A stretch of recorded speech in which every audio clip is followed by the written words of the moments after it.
My name's Kenny Dial, and welcome to Season 2 of the Scuba Diving Podcast.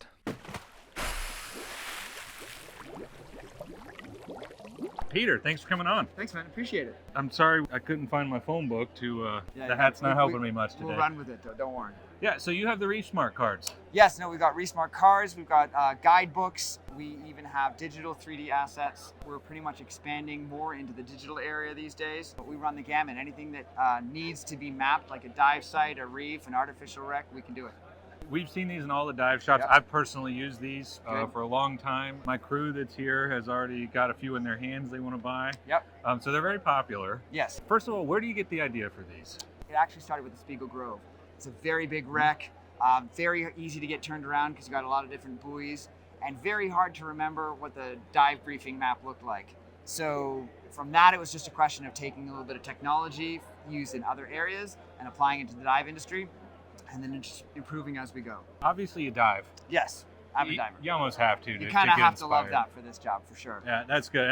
I think we all love hearing that. Everybody wants to know, like, how do you make them? Like, what is the technology behind making that 3D wreck? Absolutely. So right now we are predominantly using photogrammetry, which is a measure of taking tens of thousands of photos, using software to use much the way our eyes use to create depth from having two photos that come out of our separate eyes. The system matches pairs of photos throughout the 10,000 photos to create a model that is essentially as faithful as you possibly can get to the reality. The higher resolution, the more realistic it is. It takes a lot of processing power. It doesn't take a lot of data collection time because you're just going around filming the whole wreck, but you have to get everywhere. You have to see everything. So can you do this on one outing, whether it be, single or 2 or 3 tank dive? Yeah, we actually work mostly with commercial dive operators. We just take a seat on their boat. We give a little dog and pony show as we go out. We show people our gear. We talk to them about what we do. Most people have heard about it. They're excited about it. And then in a normal 45-minute bottom time for your standard 60, 80 foot dive, we're able to collect all the data we need, independent of the Divemasters and their people that they're taking out. And then we all surface at the same time, and we have our data. Have you ever gotten back to the house, so to speak, and go, oh crap? Oh yeah, a lot of times. A lot of times. It's inevitable, something that happens, you didn't know, you missed a depth. Like, task loading is a real thing, as all divers know. And so oftentimes you're up at the safety stop and you're like, shoot, I didn't get a compass bearing. But so many of the partners that we work with, dive shops, they're at these sites all the time. So we can go down and have the dive master get a compass bearing, get a couple of depths. The beauty of our photogrammetry method is that model needs to be scaled, but it is entirely faithful. So we can do better measurements in our model than we could in real life, but we do need points that allow us to scale it. So we'll often take a depth at the tallest point by the wheelhouse and one on a specific point on the railing, so that once we've got the model, we can just scale it up so that that measure is accurate. Okay. Then we can tell you how long the boat is, how wide the boat is, how far away it is from another object that's in the model. All of stuff that's very hard to do when you're measuring with like a tape underwater or fin kicks, which are inherently inaccurate. But yeah, we work with dive shops a lot who help supplement any data that we're missing. The more we do this, the less often that happens. I can't lie, it happened a lot more in the initial Sure it did. times. Do you guys have to get into the tech side of things a little bit for the deeper stuff? No, we don't. We aren't tech divers. The deepest we've managed to map is 140, and I think there's a lot of holding the camera down into the depths as we were swimming just to kind of get that angle. But we also partner with tech divers. Cool. So we have a bunch of friends who are tech divers who send us some data, so some of our more tech depth stuff. But we do focus mostly in recreational depths. Awesome. I think you started to answer one of my other questions that we were all having. You not only show the wreck, but you've got the data. You show which way to start and end your dive, your currents, your beach entry points, Blue Heron Bridge, whatnot, all the tidbits, high tide dive.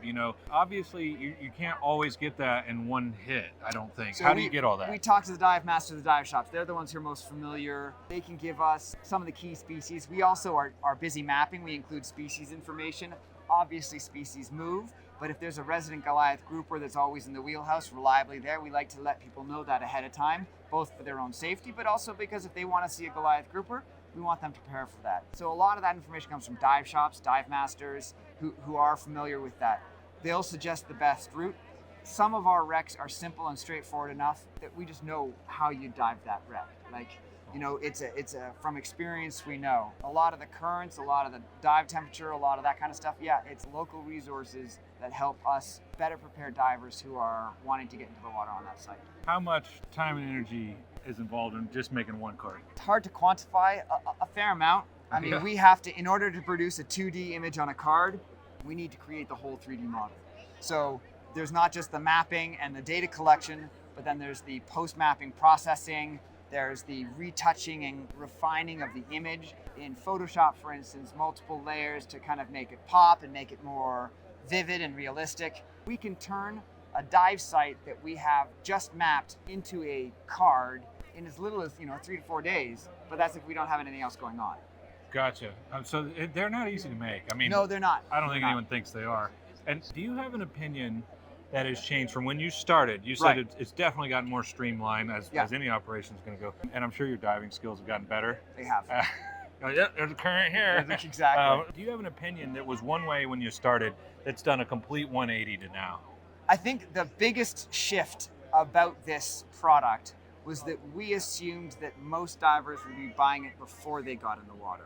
And the vast majority are buying it afterwards because they want to have that memento. They want to be able to show their siblings, their parents, their kids, their spouse, whoever it is who isn't diving with them. Their pictures are one thing, to be able to show them the wreck in its entirety and be like, I dove in here and I saw green moray there. And like, people use it and they like it. A lot of times if they're going to Bonaire, for instance, they will buy a bunch of cards so they can prepare. So that's different for some places, but a lot of our cards are bought after the fact as mementos after they come out of the water, because they're like, what better way to capture your dive than actual image of what the wreck was, with the route that you took, with the species that you saw on it, and all the information. Do you have one of these that has a particular core memory with you? Like, on that one, this happened. Like, there's got to be one that sticks out. One that does. One of my favorite ones is the Antares. That is a very deep coastal freighter off of Pensacola area up in Northwest Florida. It's at about 135 to 140 feet. It looks like a giant batted at a ship. So the stern section is there. The wheelhouse is intact, but sitting off. The bow plates have fallen where they were, and the bow is sticking up. So we went down. There were 3 of us mapping it. I had the job of staying up high so I could get the lay of the land of the whole thing. And we just saw bull sharks just kind of cruising through. And I saw all my other mappers who were down with a lower bottom time trying to get what they needed to do down there. It was like watching a movie underwater of these bull sharks just kind of swim by, and that diver didn't see it and swim by, and nothing I can do. I'm up at 120 feet, 115 feet, glad that I wasn't down low. So we go to very exciting places. We get to map incredible sites. We get to interact with some really cool megafauna, but also macrofauna. When we're doing photogrammetry, if something is still enough, it will show up in the model. So there's times where I've been processing models of a reef and we'll see a nurse shark underneath the ledge that's sleeping that I didn't see while I was diving and mapping, but will show up in the model after the fact. It's just super exciting. That's cool. Are there any like kind of hidden critters in some of these? Most of these are pulled out so far that you wouldn't be able to see them. Okay, but there could be some remnants of a critter if we look hard. There could be remnants of a critter. Little Easter eggs. Yeah, exactly, especially as we shift more to doing the photogrammetry process. Because a lot of our original stuff was done raw modeling, where we go down, we take video, we take lots of measurements, we do all this kind of stuff, and then build the model by hand. Now that we're doing the photogrammetry process, that's where you're going to be finding the Easter eggs. What surprised you was they became more of a after the dive souvenir to show people than it was. The cards did. Books are absolutely hot with people who either have dived a place for years and they just want to learn what they've been missing because they go to their own sites and you just get into a rut. Our dive destinations like Grand Cayman, Bonaire, Barbados, hopefully Curacao. If you're spending $4 or $5 grand on a dive trip to Bonaire, you want to get a guide that's going to give you everything that you can experience there. So I'm getting it. The books are often purchased ahead of time. Okay, the books are usually in advance, and then the cards are usually after the fact as souvenirs. Yeah. I love the cards. I use them. I used to have a shop. I used to sell the cards to the trips we were going. It was kind of an excitement generator. Yeah. Vandenberg, what was it? Riscony. Yeah. What's next as far as after, like, you got the reef cards, you got the books. Is there anything else out on the horizon? Yeah, so we're top secret. We're not top secret at all. We are branching out into something that we're calling resort services. We're looking at working with resorts to do you know, the walkthrough tours that you get where it says the 360 bubble, because we can do that under the water. We go work with a resort. We have aerial drones that can take an aerial view of the resort. We can even model the entire resort through photogrammetry so that they can spin it and do whatever they want. And then as someone's doing a tour, you can literally walk off the end of the dock by the water sports and start your walkthrough. We're not doing exhaustively. We just want to give people a flavor of what that reef looks like, the house reef or that particular wreck they have off their shore. Ooh, that's exciting. We're very excited about it. What is your favorite element about your day-to-day job? Geeking out over the processes, the workflow. We're constantly tweaking. We're constantly figuring out a better way of doing what we're doing. And that's what I love the most. I mean, I love the diving. If there's a great way to ruin a hobby, it's to make it your business sometimes. So there's times where these dives feel like work. And, you know, on the 8th day of a mapping trip, when we've been diving 4 times a day, we're wet, we're tired, and we've just got data piling up behind us, that can feel a little bit challenging to find that spark again. As soon as I've been out of the water for a month, then like I'm itching to get back in.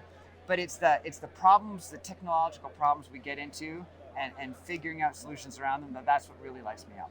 But you just got me totally unrelated to this with diving in general. Yeah. I mean, we talk about that a lot. You do something very unique. Diving, I've found, and tell me if you agree with this. Yep. You said you'll dive 4 times a day. These are big, long dives, and you got a mission to do 10 days in a row. You're sogged out, you're pruned, you're exhausted. It's exhausting. I mean, it's work. One day puts new divers to sleep. Yeah. You know, they can never make it home in the car, you know. It gets exhausting. But you said something that I noticed is very different with diving than a lot of other activities out there. No matter how hard you exhaust, even for a job, and I've done the same thing.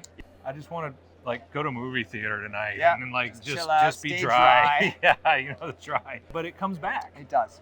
I have yet to do enough of this, and I've tried. I've come close. I did my master's project I did coral ecology for a master's degree, and I did 6 months straight of 5 dives a day with 1 day off every week. And by the end of that, I wanted out. You start missing it again. You start missing that experience. It's a phenomenal experience that I think can only be truly understood by those who've actually done it. You know, there's nothing that can replace it. I'm standing here for that very reason. Yeah. Peter, thanks so much. Thanks so much, Kenny. Appreciate it. All right, Yep. Reef Smart Guides. Cool. ReefSmartGuides.com. Man, these things are just fun to look at. Awesome.